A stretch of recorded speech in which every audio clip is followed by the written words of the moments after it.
hadi tamati. Na vigogo wa upinzani wakiongozwa na Kalonzo Musyoka, Eugene Wamalwa na Justin Muturi wamemsuta Rais William Ruto kufuatia kauli yake kuwa atalinda katiba. Viongozi hao wamesema kuwa Ruto hawezi kuaminika miongoni mwa Wakenya, wakimtanguliza pingamizi zake dhidi ya katiba ya mwaka 2010 pamoja na kuibuka kwa vitendo vya uhuni nchini na maamuzi kwa vijana ama mauaji ya vijana jinsi wakati wa maandamano. Viongozi hao vilevile wamesuta serikali kufuatia sare mpya ya polisi, wakisema badala yake maafisa wa polisi wanastahili kupewa mafunzo ya kulinda haki za binadamu. Mwanahabari wetu wa masuala ya siasa Apollo Kamau ana mengi zaidi.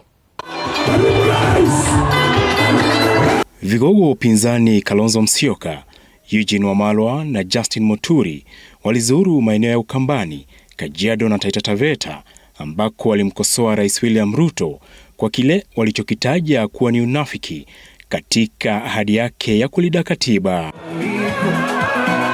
Viongozi hao wamemshutumu Rais Ruto kwa kushindwa kukabili ongezeko la vurugu za kisiasa, hususan mashambulizi dhidi ya viongozi wa upinzani, mauaji ya vijana wa Gen Z pamoja na visa vya utekaji nyara. Tukikuangalia ukiongea juu ya katiba na haki za kikatiba, tunashangaa kama ni wewe uliambia polisi wapige watoto wetu risasi kwa miguu. Wewe ulisema watoto hawa wa dangerous criminals, ukatoa shoot to kill order, baadaye ukasema wapige risasi kwa miguu. Hatuwezi kuwa wewe ndio ulikuwa unapiga hii katiba mwaka wa 2010 alafu sasa unatudanganya ati hii katiba ni nzuri. Wakati ya maandamano ya 2023, 2024 na hata mwaka jana, hao vijana uliwaita terrorist. Jana ndio William Ruto amejua hao vijana walikuwa na haki. Vigogo hao pia walimkosoa Rais William Ruto kuhusu mabadiliko ya sare za maafisa wa polisi, wakisema serikali imepoteza mwelekeo na kushindwa kupeleka mbele mahitaji muhimu ya Wakenya. Walisema badala ya kutumia fedha kubadili sare za polisi, serikali inapaswa kuwekeza zaidi katika mafunzo ya maafisa kuhusu haki za kibinadamu na hatua za kufufua uchumi. Ile pesa Ruto anatumia kubadilisha uniform ya polisi ni zaidi ya 3 billion shillings. Sasa ile ingine ilibadilishwa miaka 8 iliyopita.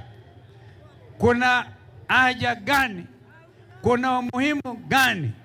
Wakenya wanataka polisi wafunzwe au wamebadilika mafikira ya vile utahudumia wananchi na sio vile unavalia uniform. Wakenya wanataka wakati kampeni ikifika wahakikishe polisi wakikutana na mama ako na shida anamsaidia, sio kushika vijana na kuweka kwa Land Rover. Hayo yamejiri huku gavana wa Siaya James Orengo akitangaza rasmi azma yake ya kuwania urais katika uchaguzi mkuu ujao. Orengo aliyeandamana na mbunge wa Embakasi Mashariki Babu Owino alizungumza wakati wa mazishi ya afisa wa jeshi la KDF Stephen Onyango katika eneo la Oyugi, kaunti ya Homa Bay. So from today, know that I am the presidential candidate, a serious presidential candidate.